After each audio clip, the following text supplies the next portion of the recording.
Hello and welcome.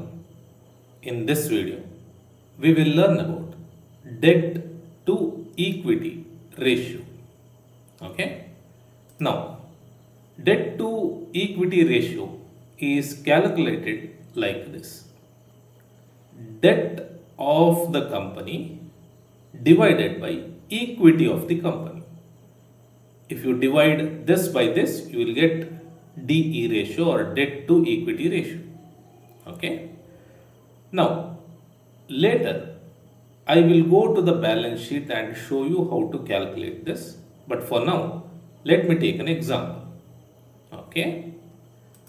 Let us say that the debt of a company is 300 crore rupees and the equity is 30 crore rupees. If you divide 300 by 30, you will get debt to equity ratio as 10. Okay. Now, should this ratio be high or low, or how much should it be? In general, we believe that debt to equity ratio must be less than 2. If debt to equity ratio of a company is less than 1, then it is considered as an excellent company. Okay. Now, what is debt? What is equity? See, if a company has to raise money, it has only two options. One is debt, one is equity, meaning it can either take loan from a bank or any financial institutions, that would count as debt, or the company can raise money by giving shares to the public. Okay, that would count as equity. In this case, the company has raised 300 crore rupees through debt, meaning it has taken loan from banks or financial institutions. And it has raised 30 crore rupees from equity, meaning by giving share to the public. Okay. Why does the company need money? To grow, to expand. Alright. Now the question is debt bad or is taking loan bad? Let me give you the answer by taking an example. Let us say that I take a loan from a bank. Okay. How much? Let us not worry about it. It is not required. Let us say that I take a loan from the bank at an interest rate of 10%, meaning I will have to pay 10% interest yearly. Now, if I take the money from bank as loan and invest it somewhere else, and if I am able to generate more than 10% returns per year, then I will be in profit. Correct? I have taken loan from bank at the rate of 10%. If I am able to generate money, if I am able to generate profit, if I am able to make money more than 10%, then I would be in profit. 10% I have to give it to bank. Remaining will be my profit, correct? Yes. Now, let us go to the second situation. I take loan from the bank at the rate of 10%. Now, I invest it somewhere else. And let us say that I am able to generate only 6% return. Now, I will be in loss because the bank doesn't care whether I am in profit or loss. Bank wants the EMI to be repaid. So, I am generating 6%, but I have to repay 10%, meaning I have to pay 4% from my pocket. Correct? Yes. So, If I am able to take a loan and generate more returns than the interest amount, then the loan is good.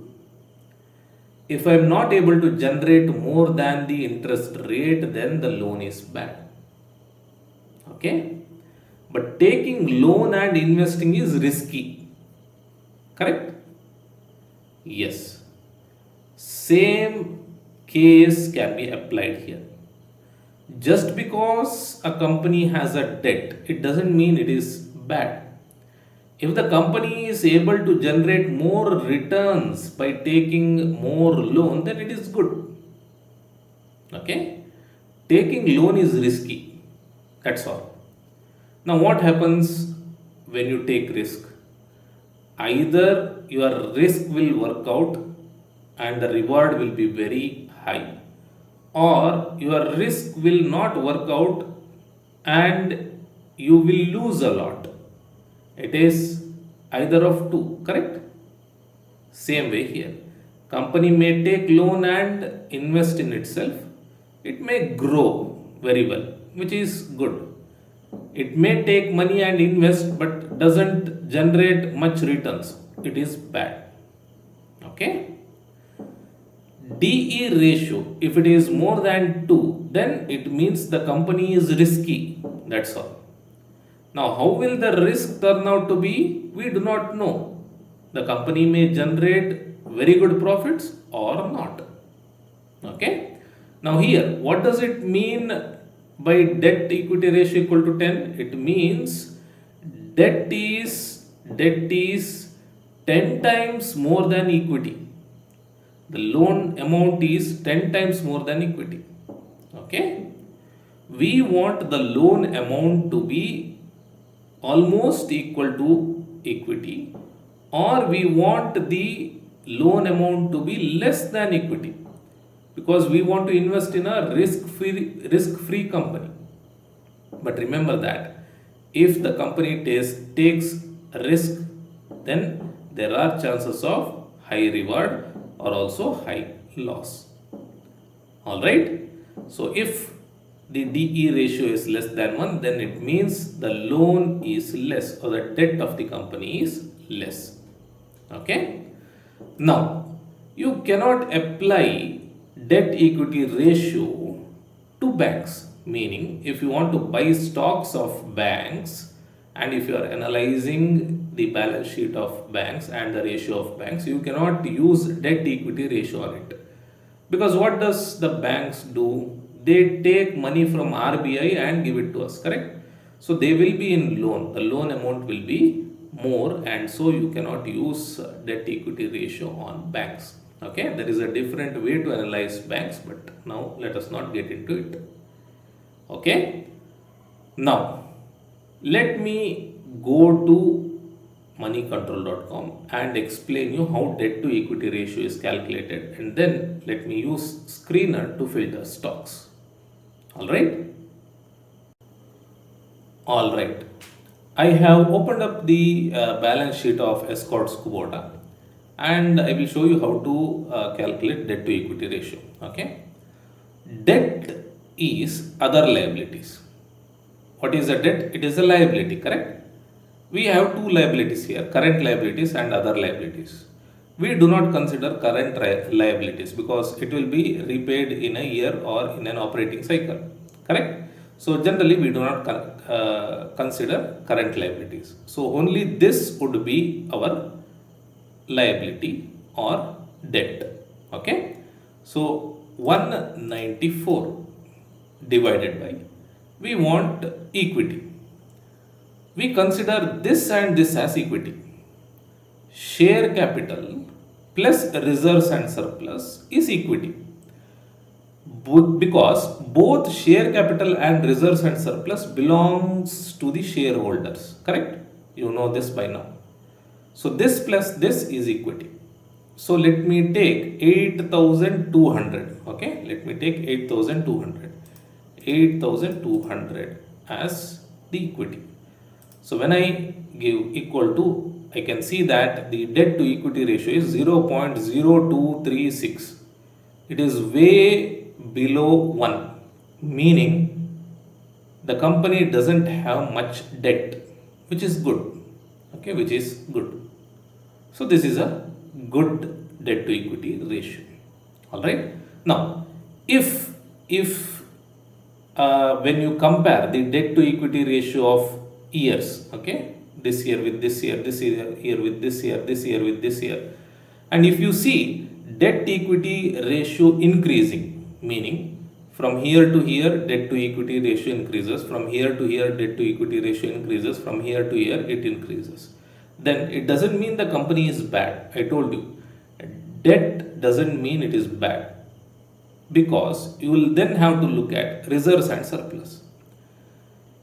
Using debt, has the company generated more profit? Okay, has the reserves and surplus increased? If yes, then it is fine. If not, then it would be a problem. Okay, but anyways, that is one more way of analyzing the debt to equity ratio. Let us keep it simple and let us follow the rule, which is if the debt to equity ratio is less than 1, then it is good. Okay, now let me go to screener and let me continue.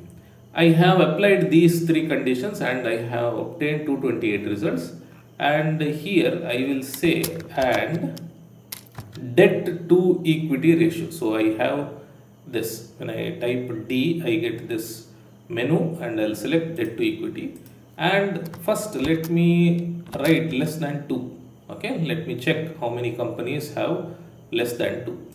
So when I run, I get 208 results, or 208 companies which pass all these conditions. So now let me change it to 1. Okay, and run it, and you can see I get 193. So I think this is fine, because let us go only for the best companies. So debt to equity is less than 1, and these 193 companies pass all these conditions. All right.